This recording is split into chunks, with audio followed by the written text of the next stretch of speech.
The best MLB trade candidate at every position. That's the article we're reading. Shout out today, Kerry Miller of Bleacher Report for making this article. We're at a point in the offseason right now where it's a little bit dry. I know we just had Kyle Tucker and Bo Bichette signed, but it's definitely going to slow down a little bit at some point now. And the trade market's kind of been the quietest. And we know there are a lot of great players available by trade. So let's go ahead and take a look at who Kerry Miller thinks will be the best MLB trade candidate at every position. And briefly looking at this, it is pretty cool. I like the way that's set up. There's like a shooting for the moon option. There's kind of a realistic option. It's a great article, link in the description. But first, I want to give a quick shout out to today's video sponsor, Arena Club. If you're anything like me, you love the thrill of ripping packs. Arena Club takes everything that I love about collecting and makes it instant with slab packs. These are slab packs and they start for as low as $25 on Arena Club. And what's great is that every single one of these slab packs has a real graded card inside of them. What I love about slab packs too is that you can click on every single pack and see the exact cards that are available with their hit rates. So I'm going to go ahead and rip open one of these Ruby slab packs on Arena Club and let's see what I get. It's opening up and we get it's going to be something good.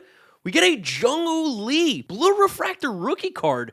PSA 10. Estimated value $175. Arena Club gives you an instant offer if you want to accept that. I'm not a Jung-Woo Lee collector, so I'm going to go ahead and accept that offer. If you're a Jung-Woo Lee believer, you can hold on to that card or you can sell it instantly like me. You have the flexibility to do whatever you want with that card. That's what's really cool about Arena Club. Now it's your turn to rip. You can get 20% off your slab pack or card purchase by going to arenaclub.com/GiraffeNeckMarc and using code GiraffeNeckMarc. Thank you to Arena Club for sponsoring today's video. Let's get back to it. Let's start off with the catcher position. Shooting for the moon, Baltimore's Adley Rutschman. And I agree. I think there is a world where Adley Rutschman could get moved. Maybe it's not this offseason. Maybe it's next offseason. Maybe it's at the trade deadline. It's a very weird thing that's been going on with Adley where he started off so great. Former #1 overall pick. We know he was awesome. A huge reason why the Orioles were kind of able to get that rebuild going. And then the last 2 seasons, he's been horrible. There's been injuries. There's been inconsistencies in his game. But Adley has just simply not been as good as he had been kind of built up to be. And with the addition of Samuel Basallo to this team, the fact that now Pete Alonso is going to be playing first base, Basallo kind of gets moved more to a DH role if he's not catching, or Pete gets moved to the DH role if he's not playing first base. It does have a little bit of a roster crunch. And for someone like Basallo, who's so young, and someone that they gave an extension to while playing very, very few games at the end of last season, it does seem like the Orioles are super, super high on Basallo. So I do think for the right price, maybe Adley Rutschman could be traded. Of course, in this article, it mentions that the Phillies would have been a perfect fit. This is pre-JT Realmuto signing, but I agree too. I thought they would have been great. There are a lot of teams that could use an Adley Rutschman, and I do think that if the Orioles were to trade him, it would be a sell low kind of move, and I don't know why that would make any sense, but for right now, yeah, that is a good shoot for the moon. Maybe gettable. Ryan Jeffers of the Minnesota Twins is a free agent next winter. The Twins aren't going anywhere. The catching in that organization isn't the strongest right now, but also neither is that team. And if there was somebody that should be traded at some point this offseason or again at the trade deadline, Ryan Jeffers makes a lot of sense. Still has good power in that bat. Still is a pretty good catcher. Wouldn't cost you very much. And teams can always use another catcher. At the absolute worst, he's a platoon guy. At the best, that's your everyday kind of like 70-30 catcher. So I do think Jeffers is definitely available. Someone whose name I feel like we haven't heard anything about, honestly. And then definitely available, one of the Cardinals. 3 of the St. Louis 6 top prospects are catchers. Jimmy Crooks, Leonardo Bernal, and then I think there's someone else too. They also like to have Pedro Pages, Ivan Herrera, Yoel Pozo. There's so many guys, and they simply don't need these catchers. You can definitely get probably one of the lower name catchers. I don't think Ivan Herrera is truly available. That'd be crazy. That dude absolutely mashes, and kind of played a lot of DH last year. So is he going to be a catcher? Is he a DH? I guess that's still yet to be determined. But Pages or Yoel Pozo or maybe even like a Jimmy Crooks or Leonardo Bernal, maybe those guys are available. With them trading William Contreras, I know he wasn't playing catcher, but the Cardinals are always looking to make moves. Chaim Bloom is tearing that thing down. All right, off to a good start. Okay, at the first base position, we see Tristan Casas there. Shoot for the moon, Bryce Harper. We know about what happened with him and Dave Dombrowski this offseason. Dombrowski's comments, still to this day, were so bizarre. I don't know if he's trying to motivate Bryce Harper. I don't know if he was being stupid. I don't know what Dombrowski's real purpose was, but calling him basically like not an elite player and that they hope that Bryce Harper eventually does get back to an elite level felt kind of crazy. Also, apologies for the lights flashing behind me. I am currently recording this in Puerto Rico. So sometimes the electricity is a little bit sketchy here. But Bryce Harper, if he was available on a trade, this would be one of the biggest trade names that we've seen in quite some time. This is a first ballot Hall of Famer. This is a superstar. This is one of the 20 best players in baseball. Bryce Harper is really, really, really good, and it would make no sense for the Phillies to trade him. At the same time, if him and Dombrowski have a falling out, maybe Bryce Harper doesn't want to be there. I would be shocked, and that's, again, why it's a shoot for the moon in this article that Bryce Harper could be moved. But something to keep an eye out for. Again, he wore the not elite shirt. Like, just weird stuff. Maybe gettable. Tristan Casas, that makes sense. He doesn't have a spot on this team really anywhere, unless you were going to play him at DH. But they have so many outfielders now. They still have Masataka Yoshida. They just brought in Wilson Contreras. What are you going to do with Tristan Casas? And it feels like the Red Sox have been low-key trying to get rid of him for a couple years now. It doesn't seem like the fit is necessarily the best between Casas and the Red Sox.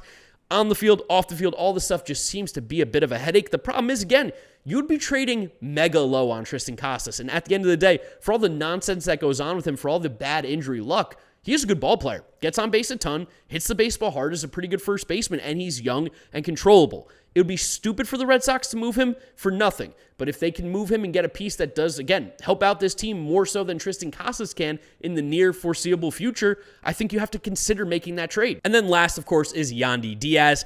Pretty shocking to me that he hasn't been traded yet, but maybe the Rays aren't interested in moving him yet. Maybe they're waiting for some injuries in spring training. Yandy would be a great fit on a lot of teams. Like, I know the Mets have Jorge Polanco, but I would have taken Yandy Diaz at first base. You look around the National and American League, there are teams that could improve at the first base position. Like, I feel like the Padres could use a first baseman. I feel like the Diamondbacks could use a first baseman. I feel like a lot of teams could use Yandy Diaz, and as much as the Rays are not bad, they're also not good. They're stuck in that in-between zone right now, and it's one of the worst places you can be in baseball. Either be a team that's trying to make the playoffs or don't be a team that's trying to make the playoffs. Sell, rebuild. Moving on from Yandy Diaz does make a ton of sense. Second base, shooting for the stars. Yep, Ketel Marte. Doesn't seem like Ketel Marte is going to be traded. We don't have to talk about him too much, but Ken Rosenthal basically said they're not going to move him. And Ketel Marte is going to basically stay a Diamondback for the foreseeable future, and it makes sense. In my opinion, one of the 10 best players on the planet in Major League Baseball. The bat's unbelievable. He's still good at second base. I think he's criminally underrated, so holding on to him makes a ton of sense. Maybe gettable. This one has been interesting. We've been hearing Nico Horner's name linked to trade rumors because of the addition of Alex Bregman. Maybe they move on from Nico Horner to put Matt Shaw at second. To me, that would be a mistake. I think Nico Horner is significantly better than Matt Shaw. I think Matt Shaw hopes to become a Nico Horner type player one day, where Nico Horner, while he's definitely more contact oriented, they're like exit velos aren't very different. I don't think the power ceiling's much different right now based on what we've seen from Matt Shaw. And Nico Horner is a dynamite fielder. Probably could play shortstop if you wanted him to. He's incredible at second base, gets on base, steals bases, does all the things that you want in a lineup. Again, he's not your superstar player, but to move on from him to get Matt Shaw more playing time feels like an addition by subtraction, if that makes sense. I don't think the Cubs should do it. I don't think they will. Again, that's probably why they're in maybe gettable. And then, yep, Brendan Donovan, definitely available. It's crazy he hasn't been moved yet. He's surely got to be a Seattle Mariner, right? Right? The Mariners have to trade for Brendan Donovan. They need a second baseman badly. He would fit really well in that ballpark, fit really well in that lineup. And I think you'd be getting a pretty good amount back, too, if you were the Cardinals. Brendan Donovan's a great player. The fact that he is a utility guy who can play second, could play shortstop in a pinch, can basically play every position on the field.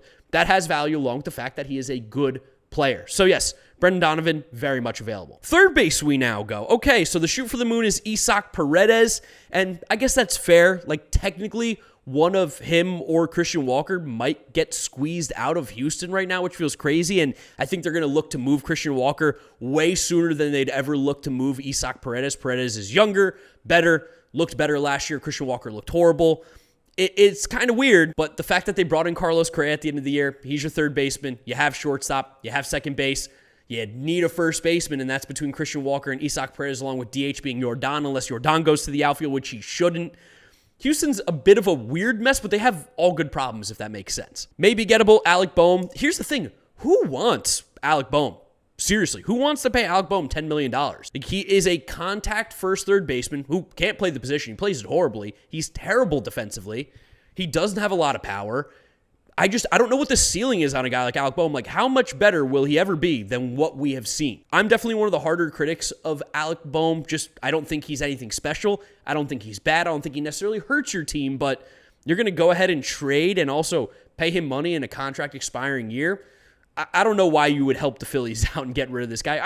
Phillies don't really have any other options. Why would the Phillies move on from him too right now? Besides the fact that they also think he stinks. And then last, definitely available, Jake Burger. Similarly, I'm sure if you called the Rangers, they would trade him. Jake Burger was shockingly bad last year. Like, shockingly bad. Couldn't believe it. I like Jake Burger. I thought he was going to be a huge addition for the Rangers, but the way that he performed down the stretch, he was better after he got sent down, but still wasn't good at all. So it's concerning. They're stuck with him for a few more years, but he is cheap. Maybe for the right package, but also the Rangers aren't really incentivized to move off of him. I know they're trying to save some money, but like the $3 million he's getting next year, I think you give Jake Burger another shot. Last infield position, we got shortstop. Shoot for the moon. Corey Seager. We weirdly heard his name in trade rumors earlier on this offseason before Marcus Semien got traded. We now know Marcus Semien was the one that moved on. I can't see them trading Corey Seager right now. That would just be absolutely crazy. Maybe gettable CJ Abrams. I think probably for the right price you could. I wouldn't trade C.J. Abrams. I like him. I think he's a really good baseball player. He is god-awful at shortstop. He is the worst defensive shortstop in baseball pretty much every year that he's played. But feels like he's too athletic to be as bad as he is, and he still absolutely mashes, steals bases. The Nationals are in a weird spot where the rebuild kind of hasn't been rebuilding, but they also still have so many good young players that I blindly believe in them. This new regime that's taken over, I'm interested to see what they can do because the last one didn't really cut it. And then definitely available, calling Javier Baez a shortstop is a bit of a stretch now, but yeah, anybody on the planet who would want Javier Baez on their team and pay him U.S. currency, the Tigers will give him to you, I think, for a washer, for a blinking light that kind of works 50% of the time. Javier Baez has got to be one of the most available players in baseball, and nobody's going to touch him with a 10-foot pole, which sucks because when Javi Baez is good, baseball is better. The problem is, ever since he got to Detroit, he's basically not been good. I know he made the All-Star game. That was by far his best stretch. He still wasn't good last year. Next up, we've got the corner outfield. So shoot for the moon, Stephen Kwan. Reason he's in there, even though I think Cleveland should actually move on from him if given the right price, it's not that I think Stephen Kwan's a bad player. It's just that their asking price was insanely high. Like, they were asking for top prospects in baseball at the trade deadline. And that's their prerogative. He's on their team. They don't have to trade him.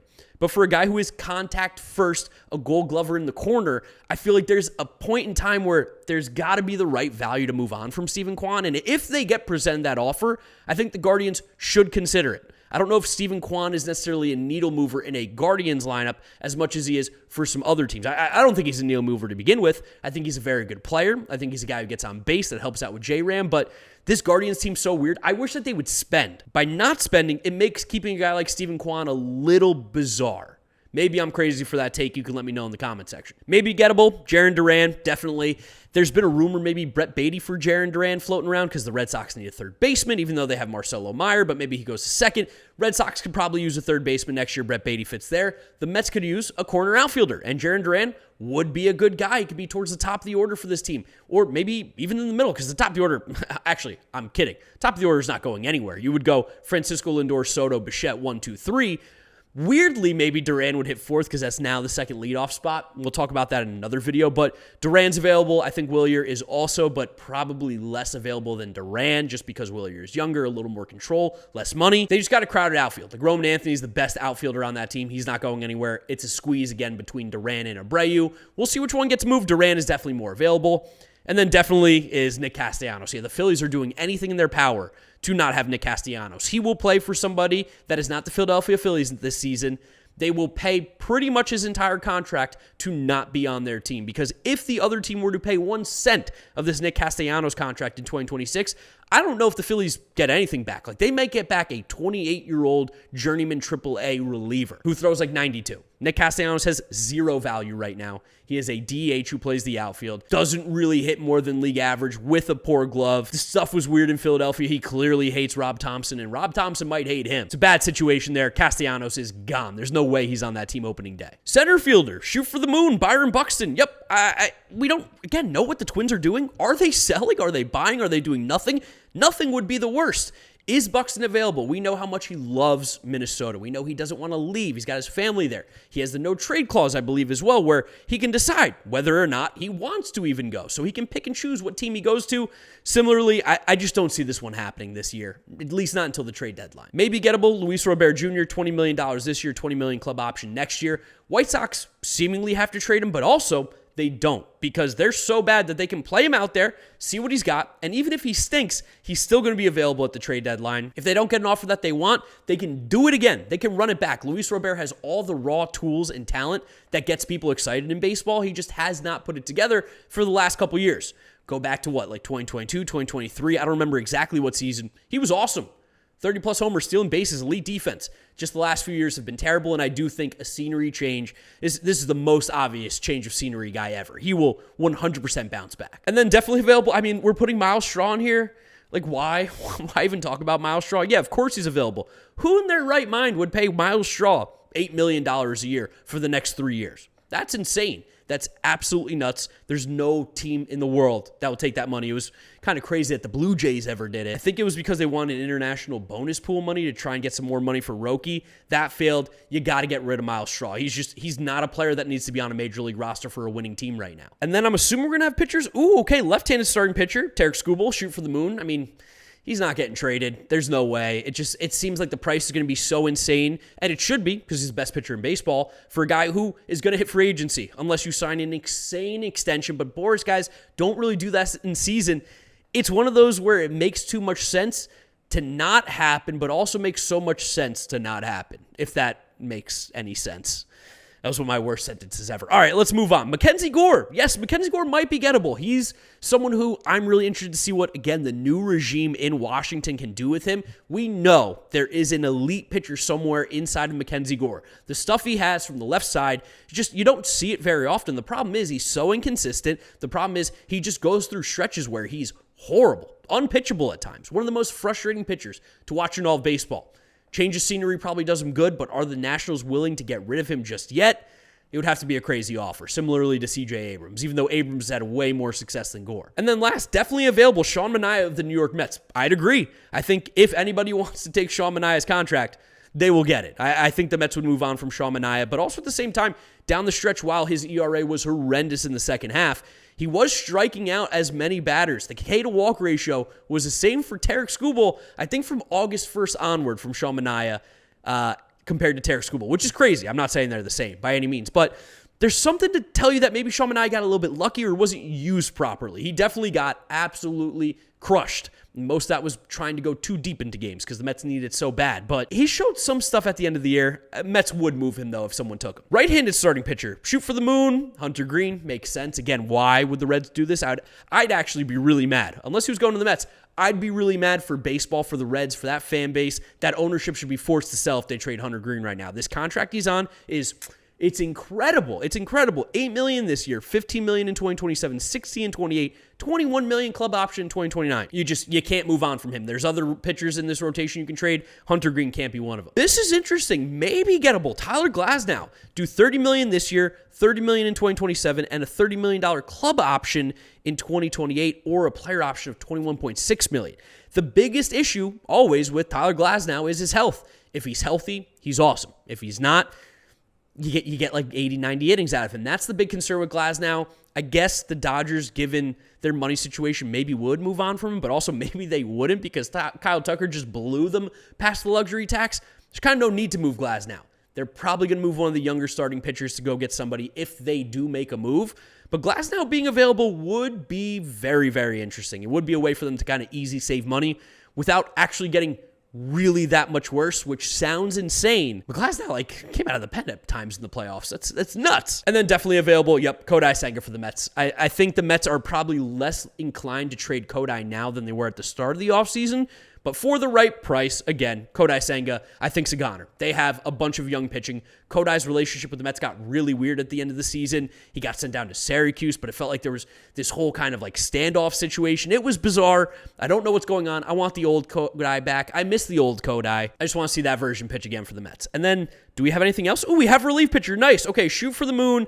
Brian Abreu, $5.8 million this year. Yeah, I guess if the Astros are out of it, Brian Abreu will be one of the most sought-after relief arms on the trade deadline market. In the offseason, kind of no real reason to trade him besides the fact that they did trade Ryan Presley one time, but I don't think that they move on from Abreu. He's sneaky, underrated god. Maybe gettable Jimmy Herget. Yeah, so Jimmy Herget last year had an incredibly low ERA, pitching in Coors as much as he did. I don't know if it's sticky. I don't know if it's legit. I don't know how good Jimmy Herget can be, but Last year, he was good for the Rockies. And if you can pitch well in Colorado, you've at least got the dog inside of you to be somebody that I think every single Major League Baseball team would consider putting in their bullpen. He also is herky-jerky, funky, gives you a different look. He's a very unique pitcher. I think that's one of the reasons why he worked in Coors. Shit's so weird. And then definitely available, JoJo Romero, left-handed reliever for the St. Louis Cardinals. I can't believe they haven't traded him yet. Again, maybe as we get closer to spring training, JoJo Romero's on the move. The trade market has been shockingly quiet for what seems like the last couple weeks now. I'm hoping we get some big moves here, but those are the players at every position, according to Bleacher Report, that are most likely to be traded. I'd love to know what you guys are thinking down in the comment section below. Don't forget to drop a like on the video if you enjoyed it, as well as subscribe so you don't miss out on any of the content coming at you. You can follow me on all my social media, GiraffeNeckMarc. Links are in the description. That's where I'll wrap it up. You guys know the drill from here on out. YouTube recommends you watch this video. This is my most recent upload, so click through those if you have not yet seen them. Thank you guys for watching. I'll catch you on the next one. Peace out. Bye.